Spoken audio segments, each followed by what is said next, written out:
I want to show that clip to investors. Your first rule of comedy is never do a joke on a joke?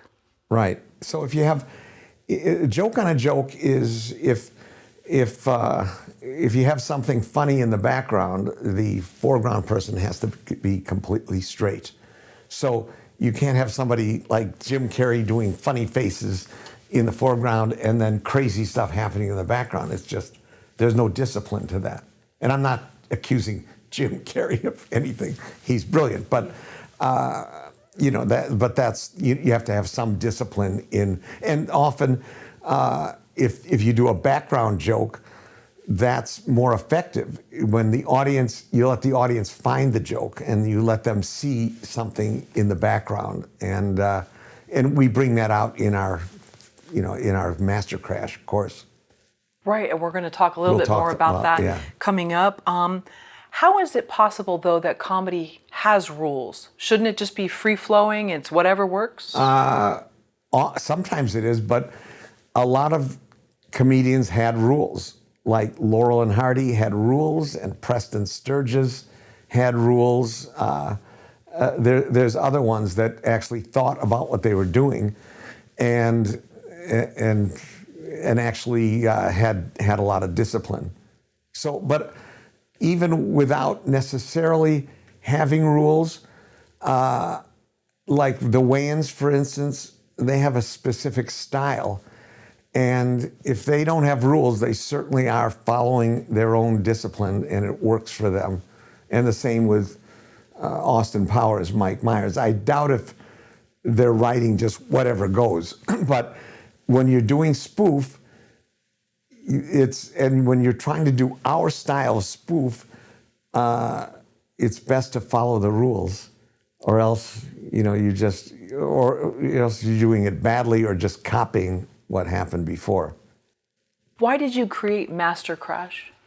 Well, we created MASTERCRASH because Pat Proft and I had written a script, as I may have mentioned before, for Naked Gun 4, and we thought bringing back Naked Gun was a great idea, but not doing it in a cop station in, you know, Chicago or LA.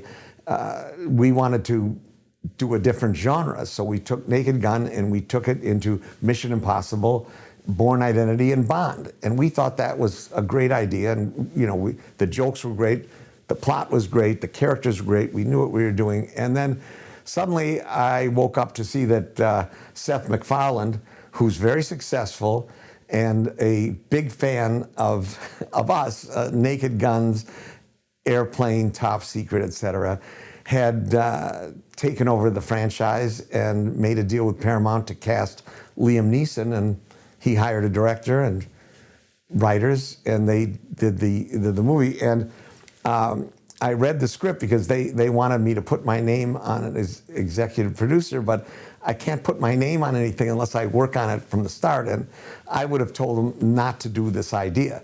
And without commenting on the script, you know, the basic thing is they're writing it without rules. And the trailer came out about a month ago, and you can see they break about 5 of our rules in the trailer alone. So I was motivated because people think that it's easy, and it's not.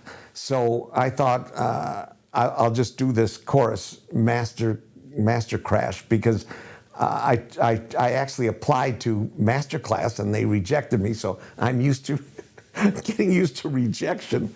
So I'll do it anyways, and it's fine. And we shot for 2 days. We did the 15 rules, and the 15th rule is there are no rules. So you know, we don't take ourselves all that seriously, but we do have some discipline when it comes to comedy. I'm just used to it. When we circulated the Airplane script, every studio turned it down. There was only one guy, and this was just a miracle. We were lucky because Michael Eisner loved the script, and he brought us into Paramount. And you know, for a $3 million mini investment, that movie made $160 million for the studio. Right, and this is going slightly off topic, but I just wanted to ask, I think you said previously that Paramount at that time was not afraid of failure, maybe, and we wrote a book called Surely You Can't Be Serious, and we got quotes from Michael Eisner and Barry Diller and Jeff Katzenberg, who were all the studio executives at the time. And rather than being these dopey studio executives like you hear about all the time, they were really smart and actually made the movie better. And Jeff Katzenberg is quoted in the book talking about, and I don't know the exact quotes, but he said the philosophy at Paramount under Diller and Eisner were, we're not afraid to fail. We're going to experiment with things. And it was different than every other studio. And of course, totally night and day different with studios today. Right. Just keeping with that, though, that same theme of fear of failure, not fear of failure, how is that factored in to how you've approached things? Are there times when you've never been afraid of failure and you've taken risk and then you've pulled it back and said, well, maybe this won't work? Or is that just not in your vocabulary? Yeah, to ever pull back and say, let's not take the risk is not in our vocabulary. I mean, we left Milwaukee for LA, and my mom and dad cried on the driveway because we were leaving home for another state, another city, but they were consoled by the fact that they were sure we'd be back in 6 months. And people would ask us, what was your plan B if you failed? And we thought about it, we said, well, we didn't have a plan B. We were a mixture of completely headstrong and very naive. And I remember back to 50 years ago, we never even thought that we would fail. We had done the show for a year in Madison, and we were just getting great reviews, great laughs, and we thought we were the best thing since sliced bread, or whatever the saying was. And we had also seen what the comedy reviews and sketch groups in LA were doing, and we thought, well, we got this, and we were right. And we just had a lot of confidence, and we also thought we could do a movie better than anybody else too. And then we tried to pitch to all the studios a comedy a script that no one understood. It was going to be a comedy without comedians and 3 untried first-time directors. Everyone said no. And God bless Michael Eisner. He said, well, sure, let's do this. I like the idea, comedy on an airplane. So, I mean,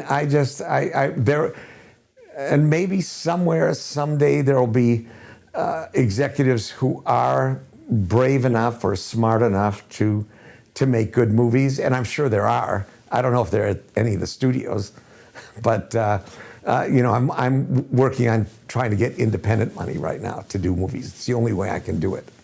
Studios won't do an airplane now or a Naked Gun.